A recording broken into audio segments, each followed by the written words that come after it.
Hi, how's it going? I am Shan and I'm here for the next installment in my Anne Baring series. I am writing an album based on the work of the legendary Anne Baring and her book, The Dream of the Cosmos, A Quest for the Soul. So I said I would come out here because it's such a beautiful evening, near a park near where I live, and chat to you about what I have done so far. So I have read and reread the first 3 chapters about 4 or 5 times now. I've made notes on the chapters, I've underlined passages that I liked, I've taken quotes, and I've also done a kind of a reflective diary entry on what I thought about everything, and I'm nearly ready to write the songs. The 3 chapters are amazing. Like, the first chapter is pretty much about her childhood and how she had an out-of-body experience at the age of 11, which led her to this, who am I?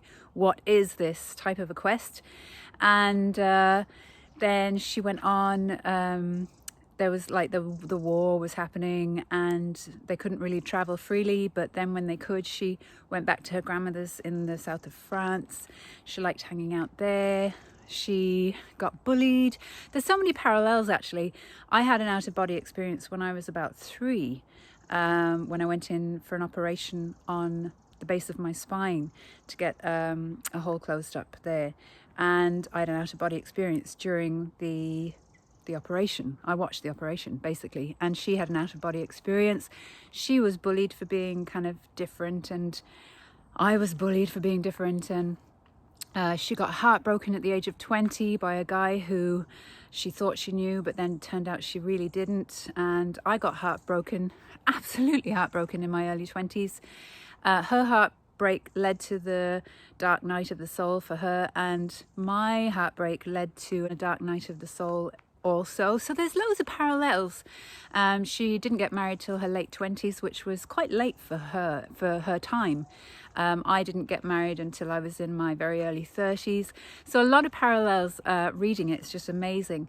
And then how she started on this journey of the divine feminine and wanting to uncover it. It was some church that she visited with her husband, a Greek Orthodox church or something, where some guy said to her husband to come and have a look at this room. And then when she went to follow them, he was like, no women allowed.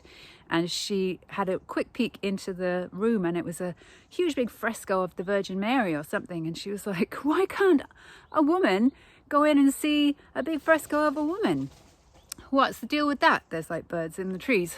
So that kind of started her off on this big, the divine feminine, researching that. And she did The Myth of the Goddess, that book, researching all about the divine feminine and just how it's been completely rewritten, like from the dawn of time. It was a very equal society, but also like they worshipped the Great Mother, and everything was to do with birth, death, renewal, and the moon was like a big important symbol, and it was all to do with the stars and the planets and the land and the earth and the sky, and all this kind of very shamanic kind of way of life.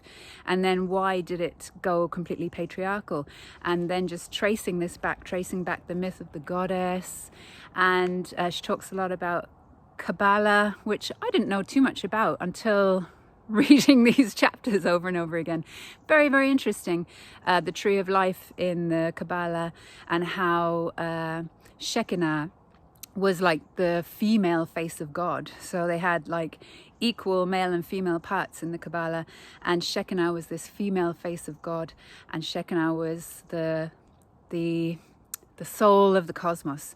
And one line that really stood out to me was, my head flipped when I realized that the soul isn't in us, that we are in the soul. And then it has all about these dreams and visions and amazing stuff. Oh, there's some really cute dogs coming. So it's amazing. And I really, really, really think that you should get the book and read it along with me. And the next installment will be about the songs. And we'll see how we go. I've got 2 songs to write, and then I move on to part 2. Look at these guys. Hey, Oh, it's so cute. All right, see ya.